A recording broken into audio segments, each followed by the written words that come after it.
Sometimes when you have a giant pile of documentaries to review, you have a handful of good ones and then a good number of not so good ones.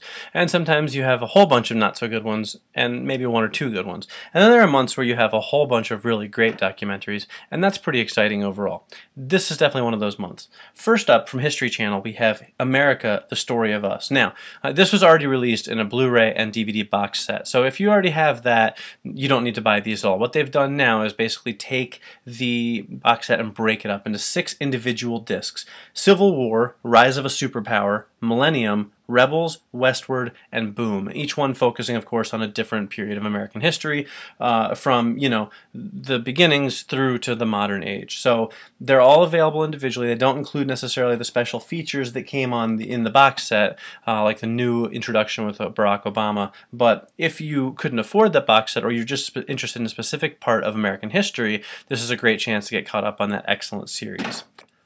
Next up, we have 4 documentaries on Blu-ray, 2 from PBS and 2 from Inception Media. Now, the first 2 from PBS are Bears of the Last Frontier and Survivors of the Firestorm. Bears of the Last Frontier is really excellent. It's a 2-disc set, and it basically follows all sorts of bears all across Alaska. And basically, Chris Morgan, who's a bear ecologist, I didn't know that thing existed, follows a bunch of bears for over a year. And this is a really in-depth look at 3 different bear species: black bears, grizzly bears, and polar bears. Now, I personally find bears fascinating. I think they're amazing creatures, and sure, I like to make fun of them like Stephen Colbert does too, but overall I really do find them to be very interesting, and this documentary has some amazing footage of bears in their natural habitat. So definitely worth checking out. It does have a 3-hour running time over the 2 discs, so you get a lot of bang for your buck. Also from PBS, we have Survivors of the Firestorm. And this is an interesting one. It's an hour-long documentary, and it deals with the aftermath of the Australian brush fires of 2009 and the animals that were displaced and what the environment has kind of had to go through to heal itself. And it's interesting. You know, the nice thing about it, it's an hour long. It's paced well, and it's interesting stuff, even though some of it's a little bit sad, but it certainly is worth watching, especially if you're into that sort of, nature meets issues, sort of conservatism and damage to the ecology and disasters and things like that. Now, both of these are on Blu-ray, like I said. They both look fantastic. PBS does a really good job with their Blu-rays. You get some really crisp, clear, dazzling imagery, bright colors, really nothing to complain about in terms of the transfer. And the soundtracks are generally pretty solid. You're not getting like your Hollywood blockbuster surround soundtrack here, but you get a little bit of sort of a decent kind of surround soundtrack that does occasionally capture the sounds of nature and put it in your living room. Now, from Inception Media, we have Ring of Fire and Tropical Rainforest. Now, these are great movies. They were originally created for the IMAX screens. They were the IMAX movies that you go watch and you pay your $20 to see. They're exclusively shown in IMAX theaters.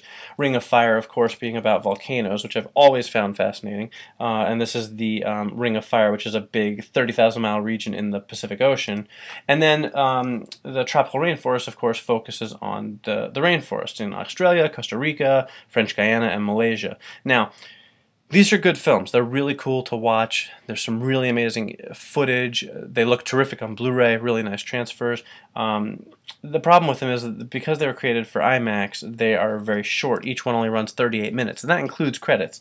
There's no special features on the DVDs except for a bunch of trailers for other IMAX movies. So you're not really getting a whole lot of bang for your buck here. Luckily, they're priced low. I will say that. They are priced at a bargain price, but just be aware that it's kind of something nice to pop in and show off the Blu-ray player with.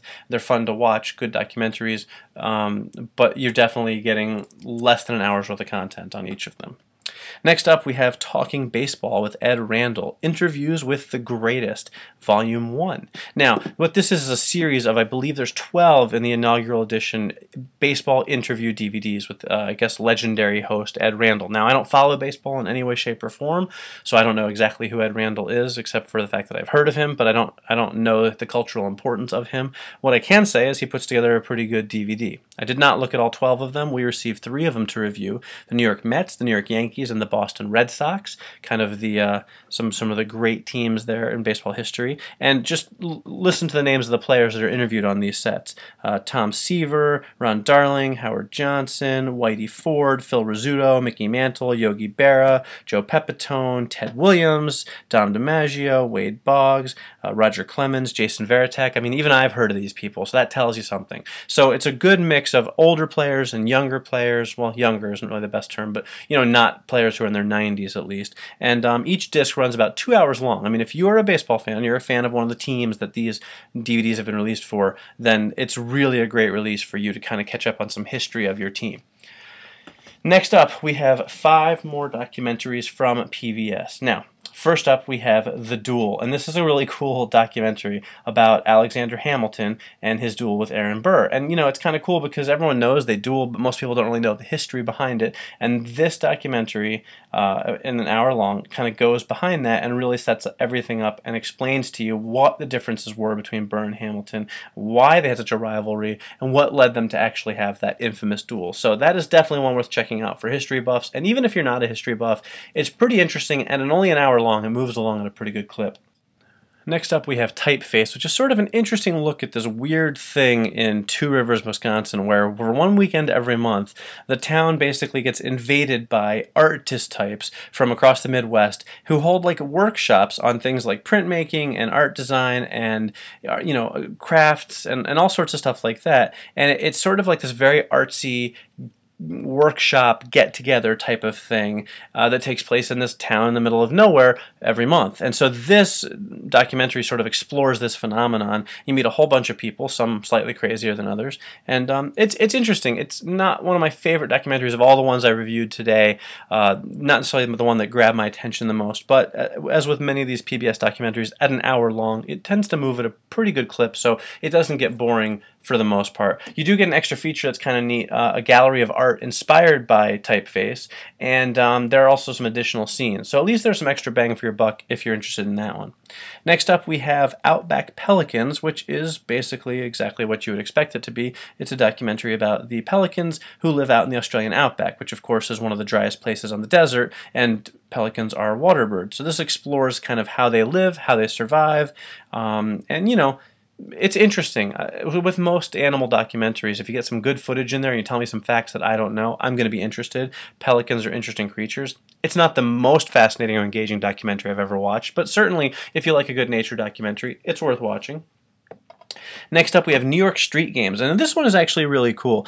This one's slightly longer than the hour. It's about an hour and 15 minutes, and it kind of looks back on the old, when you picture old New York in your head, you picture kids playing stickball back in like the 40s and 50s and, running around on the streets, and before there was the internet and television, all that. And this documentary kind of explores that time and some of the games that kids used to play that are really kind of forgotten in this day and age. And it really does sort of give you a glimpse back into the past culture of New York City, which I find fascinating. I always found New York City to be fascinating in any way, shape, and form, whether it's current times or old times.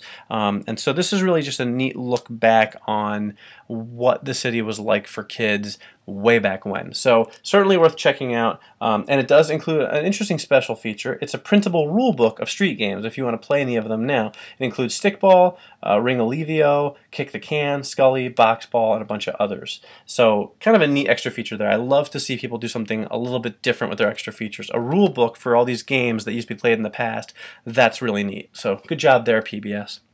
Finally, we have Irina Sendler, In the Name of Their Mothers. And this is probably the more depressing documentary of the bunch. It's about a young Polish woman who basically helped Jews escape from the Nazis back during World War II. And it revisits her in the 90s and actually has an interview with her, which is fascinating to watch. But it's kind of dark subject matter. And while it is ultimately kind of an uplifting story about hope and about all the lives that she saved, it's a touchy subject for a lot of people. And I don't know there's any World War II related films or documentaries that are really cheerful. So this is certainly one to watch for more of an educational or kind of a history perspective rather than for pure entertainment. Runs just shy of an hour, and there are no extra features on it, but great for history teachers or history buffs, either one.